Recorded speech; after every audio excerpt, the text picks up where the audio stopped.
ओम शांति 22/10/1981 के अव्यक्त महावाक्य और उसका सेकंड पार्ट हम बात कर रहे थे दया भावना की।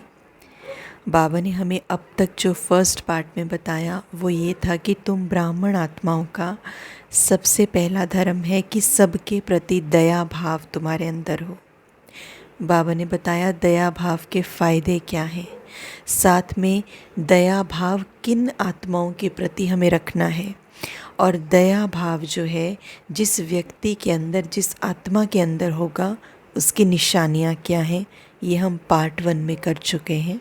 अगर हमने नहीं सुनी है वो मुरली तो 22/10/1981 की मुरली है पार्ट 1, आपको वो मिल जाएगी प्लेलिस्ट में, आप ज़रूर उसको सुने। पार्ट 2 जो हम आज करने जा रहे हैं उसमें बाबा ने दया भाव को बहुत अच्छे से एक्सप्लेन किया है, तो हम पार्ट 2 आगे की तरफ बढ़ रहे हैं। बाबा बताते संस्कार तो आप सबके आदि अनादि अविनाशी दातापन के हैं। संस्कार तो आप सबके अनादि आदि और अविनाशी संस्कार हमारे कैसे हैं, दातापन के हैं। देवता अर्थात देने वाला, ऐसे दातापन के संस्कार वाली हे संपन्न आत्मा समय पर क्यों नहीं दाता बनते हो। जो दया भाव है और कृपा दृष्टि है ये एक्चुअली है क्या, हम इसको प्रैक्टिकली धारण कैसे करें, हम इसको रिश्तों में कैसे यूज़ करें। तो ये दया भाव है क्या, इसी को बाबा कह रहे हैं, एक्सप्लेन कर रहे हैं।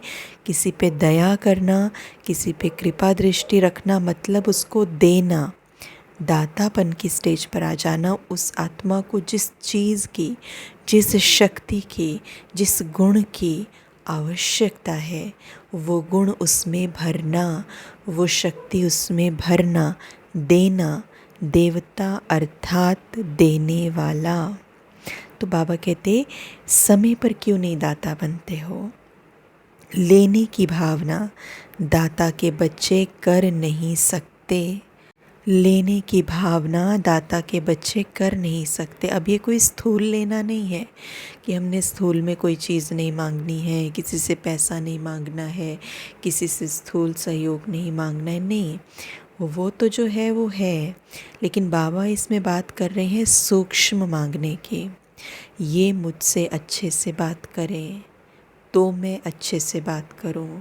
10 बार इन्होंने ऐसे बात की, मैंने 20 बार अच्छे से बात की, फिर भी ये नहीं सुधर रहे, ये मुझे ऐसा ही बोलते हैं, इनसे ऐसी ही भावनाएं आती हैं, मुझे रिस्पेक्ट नहीं करते, प्यार नहीं करते हैं, मेरी ध्यान नहीं रखते, केयर नहीं करते हैं, इनको कुछ पड़ी नहीं हुई है।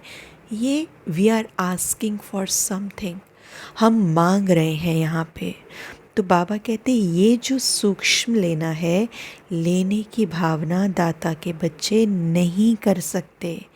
इस लाइन को हमें बुद्धि में डालना है बार बार, हर बार। ये लाइन इतनी फिसल जाती है कि अभी अभी कुछ होगा और अभी अभी हम बोलेंगे ऐसे कैसे कर दिया इन्होंने, ऐसे थोड़ी करते हैं, ऐसा करना चाहिए। लेने का भाव, ये इतनी गहरी लाइन अंदर चली गई है हमारे, जो लेने का भाव है कि हमें देने का भाव जो है वो मुश्किल लगता है। इस लाइन को पक्का करना है बार बार बार बार, हर परिस्थिति में। लेने की भावना दाता के बच्चे कर नहीं सकते। ये दे तो मैं दूं, ये देवता नहीं लेवता हो गए। बाबा ने आगे मुरली में बहुत महानता हम बच्चों की हमें समझाई है, तो हमें बहुत अच्छे से इन लाइनों को अपने अंदर समा लेना है। ये दे तो मैं दूँ, ये देवता नहीं लेवता हो गए। हे इच्छा मात्रम अविद्या आत्माएं, अल्पकाल की भी इच्छा खातिर देवता के बजाय लेवता नहीं बनो। टाइटल कितना सुंदर है।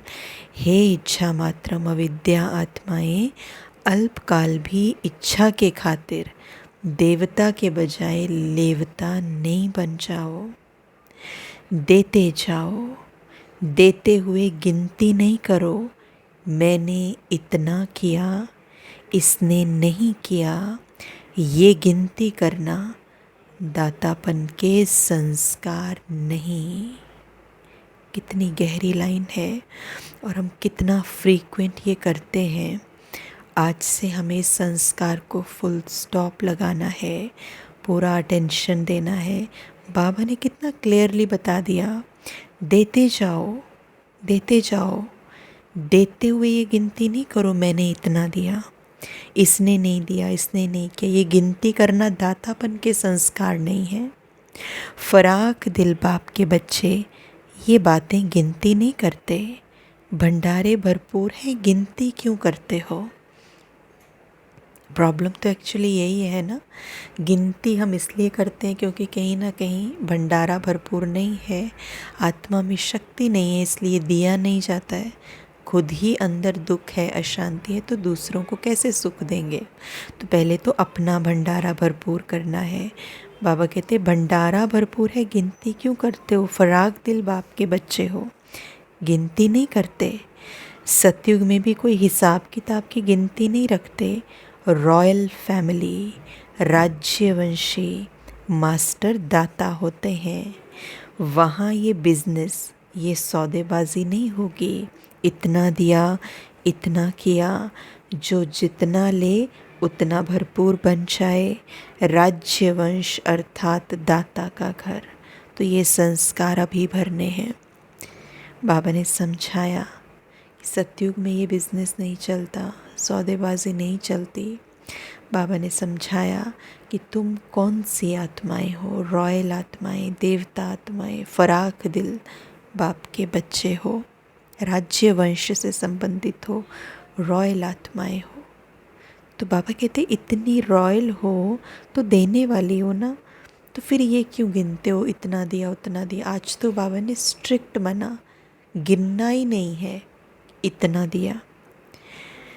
यहाँ भी बाप से सौदेबाजी करते हैं। बाप ने हमको पूछा नहीं, बाप ने हमसे किया नहीं, और आपस में तो सौदेबाजी बहुत करते हैं। बाबा कहते हैं मुझसे भी करते हैं और आपस में तो करते ही हैं। सौदेबाजी मतलब बिजनेस करते हैं। बाबा कहते हैं शहंशाह बनो, दाता के बच्चे दाता बनो।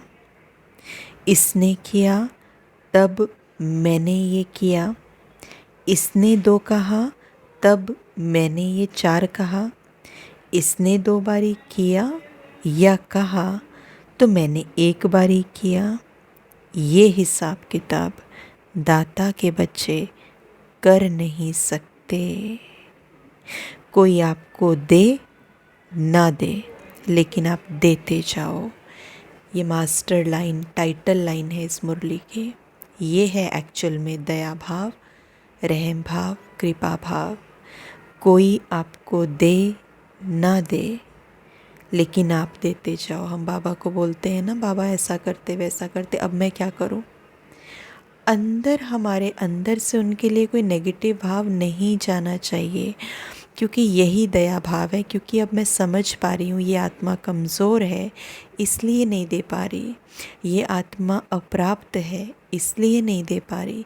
ये आत्मा विकार के वशीभूत है, इसलिए नहीं दे पा रही। क्योंकि 3 ही पैरामीटर तो बाबा ने बताए ना, पार्ट 1 में हमने देखा। ये 3 ही तो पैरामीटर बाबा ने बताए, जहाँ दया करनी है आपको, वहाँ ये 3 कंडीशन है, वहीं दया करनी है। तो इसलिए बाबा ने ये बता दिया कि कोई दे ना दे, आप देते जाओ। ये लाइन हमें याद रखनी। इसको कहा जाता है दया भाव और कृपा दृष्टि। ये है दया भाव, और ये हमारा पहला धर्म है। हम ब्राह्मण आत्माओं की पहली धारणा है। तो हमें कितना न चेक करने की इसमें ज़रूरत है कि हम पहली धारणा में कितना पास हैं। बाप दादा के पास सबके खाते हैं। सारे दिन में कितना समय देने की भावना के बजाय लेने की भावना रखते हो? ये सारे दिन की लीला बाप देखते रहते हैं। तो ये मुरली 22/10/1981 की, जिसमें बाबा ने हमें हमारे धर्म के बारे में अवगत कराया। हमारा धर्म धारणा क्या है पहली, दया भाव मुझे क्यों रखना है रिश्तों में, दया भाव के फ़ायदे क्या हैं, कैसे मेरे रिश्ते सुधर जाएंगे, कैसे मेरा हिसाब किताब चुकतू हो जाएगा। एंड वेरी इंपॉर्टेंट, दया भाव है क्या, दातापन, देना ही दया भाव है, कहाँ मुझे दया करनी है। सारे एस्पेक्ट्स को बाबा ने कंप्लीट किया है। और ये मुरली हम ज़रूर पढ़ें अपने आप भी। इस मुरली में टेक्निक है कि कैसे पत्थर को पानी बनाया जा सकता है, कैसे विरोधी को अपना बनाया जा सकता है, कैसे जो अपोजिशन करते हैं वो हमारे गले में फूलों की माला पहनाएं, कैसे वो हमारे गले लग जाएं। ये सारी बातें जो हमें डेली रूटीन में परेशान करती हैं, जो हमें स्वभाव संस्कार से रिलेटेड बातें आती हैं, हम एक्सेप्ट नहीं कर पाते, वो हमसे ऐसे बात करते हैं, हमारी बनती नहीं, रिश्ते की क्वालिटी ठीक नहीं है, ईच एंड एवरी एस्पेक्ट इस मुरली में बाबा ने कंप्लीट किया है। अब जो कंप्लीट करना रहता है वो हमारी तरफ से है, हमें चेक करना है। बाबा ने कहा ज्ञानी हो अज्ञानी हो आप चेक करो, आप कोई कंडीशन तो नहीं लगाते देते हुए, इसको देना है इसको नहीं देना है, इसको इसलिए दूं क्योंकि इसने दिया है, इसको नहीं देना क्योंकि इसने मुझे दिया नहीं। तो all these things, all these parameters we need to check very carefully. और हम धीरे धीरे ऐसे चेक करके अपना सुधार कर सकते हैं। ओम शांति।